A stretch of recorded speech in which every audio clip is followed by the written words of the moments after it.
যশোর মুজিব সড়কে অত্যাধুনিক মেশিনে তৈরি করা বিভিন্ন ধরনের ফলের জুস পাচ্ছেন অল্প খরচে।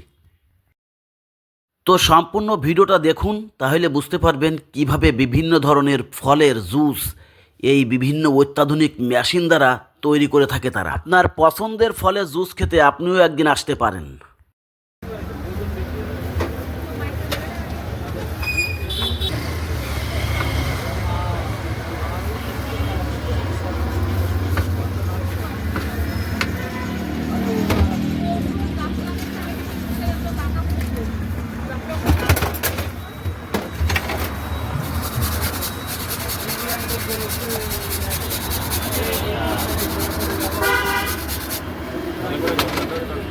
হচ্ছে ওরিও মিল্কশেক। এর মূল্য কত? এটার মূল্য হচ্ছে 100 টাকা। বসেন। আমাদের প্রতিদিন বিকাল 4টা থেকে রাত 11টা পর্যন্ত পাবেন। ইজি শোরুমের অপোজিটে আমাদের দোকানের নাম জুস বক্স।